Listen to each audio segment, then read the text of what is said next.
في قصص تانية حضرتك، مواقف تانية في قابلتها في العكس الموضوع؟ بقى، يعني انا برضو كان في مثلا حوالي معايا من 6 شهور كده شاب ولد خلاص جاي يكشف على اساس ان هو عنده تقريبا 12 سنة على ما اتذكر، وجاي حجم العضو عنده كويس جدا.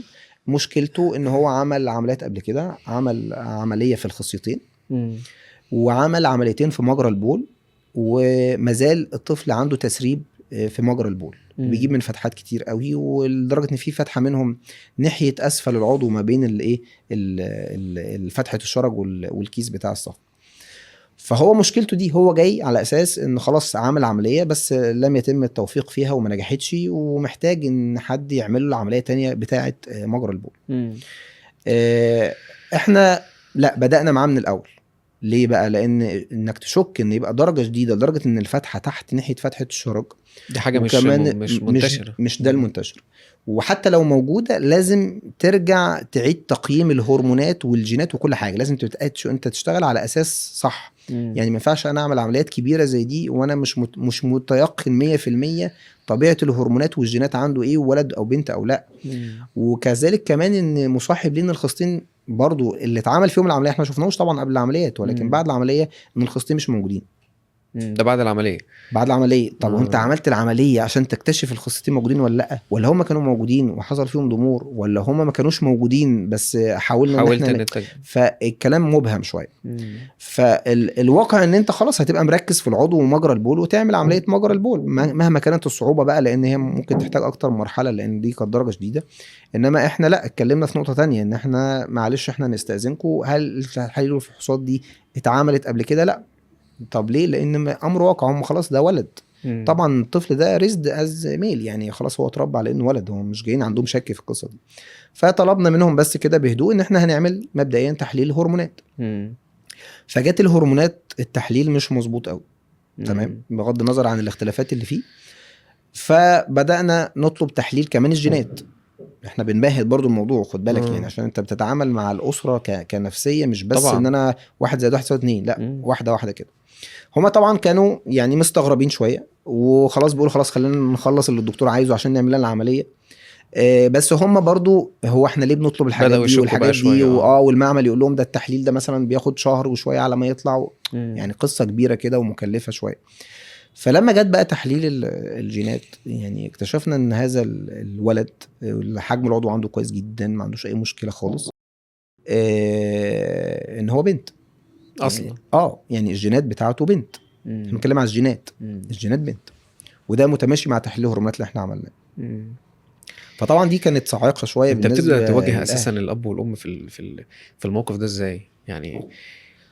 هو الموضوع بيبقى صعب شويه صعب جدا. لكن احنا بقدر الامكان، يعني الناس هنا بصراحه ما شاء الله عندها قدر من الايمان طبعا. بس احنا برضو بنوجههم ان في مشاكل زي دي احنا بنشوفها كتير، ومش ده الطفل الوحيد اللي عنده المشكله دي، وبنتعامل معاها، واحنا مش هناخد قرار غصب عنكم، احنا بنعرفكم ايه المشكله الحاليه ونقدر نتعامل معاها ازاي، وانتوا بتشاركونا في القرار واحنا بنشارككم في القرار. مش غصب عنكم هنخليه بنت او هنخليه ولد، او غصب عن الولد، لا، ده الموضوع كبير يعني، ده في زي ما تحرك في لجنه كبيره جدا، له ابعاد كتير. بالظبط. وكمان في حاجه اسمها ان احنا نعرضه على الدكتور النفسي عشان هو يتكلم مع الطفل ويشوف هو ميوله ايه واخباره ايه والتعامل معاه ازاي. ما هو انا ممكن احوله لبنت وهو ما يقدرش يتعامل بعد كده تسبب له اعاقه. انت فاهمني ان هو خلاص ازاي انا بنت، انا مش مقتنع بنفسي بنت، ممكن ينتحر بعد كده.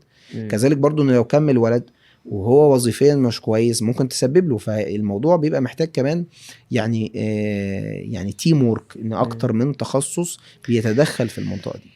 ف يعني فهمناهم ان ده موجود ومنتشر وهنتعامل معاه، وايا كان هيكمل ولد احنا معاكم، هيكمل بنت احنا معاكم، بس احنا حتى الان ده تحليل الجينات بس، وده الشكل الخارجي بس. فانا لازم اشوف الاعضاء التناسليه الداخليه، طب هو من جوه بقى ايه، ولد ولا بنت؟ تمام. فعملنا بعد كده حاجه اسمها المنظار، ان احنا هنعمل حاجه اسمها منظار استكشافي، هنبص بالمنظار، لان ساعات بنعمل اشعه رنين وفعلا كنا عملناها بس مش مبينه قوي، ما بينتش اي حاجه عند الولد ده. فخلاص قالوا تمام هنعمل الايه المنظار، بحيث ان احنا نشوف في اي اعضاء تناسليه انثويه جوه ولا لا. فالمفاجاه جت ان احنا فعلا لما دخلنا بالمنظار اكتشفنا ان الرحم موجود، رحم كويس جدا وحجمه كويس، مش ضامر ولا حاجه، والمبيض موجود على جهه من الجهتين، والمبيض بتاع الجهه التانية مش موجود. بس مشدود داخل في القناه القريبيه، فغالبا ده اللي اتعمل له العمليه بتاعه الايه الخصيه. يعني احنا عندنا عضو حجمه كويس وعندنا مكان طالع منه الخصيه، اعتقادا للوهله الاولى ان دي خصيه ايه معلقه، فانا هفتح واطول الخصيه دي وانزلها في الكيس، وهو في الاخر ايه مبيض. تمام، فهمت الفكره. فاحنا بقى هنا عندنا طفل جيناته ولد، اعضاء بنت، اعضاء التناسليه بنت. فانت ازاي بقى هنحاول نقنع الاهل ونقنع الطفل اللي بيلعب مع الاولاد ومش عارف ايه والكلام ده ان هو اصلا بنت مش ولد، ان هو بنت، هو وضع الهرمونات والكلام ده كله. فبتبقى قصه يعني كبيره، وساعات انت بتاخد برهه من الوقت، يعني انت مش لازم تتعامل على طول، يعني انت بتدي لهم فرصه برضو يفكروا، يبدا يتعرض على الدكتور النفسي ويتعرض على اللجنه، ونبدا نقيم ونشوف الوظائف ونشوف افضل حاجه وانسب حاجه ليه، وبعد كده بنبدا نتعامل معاه.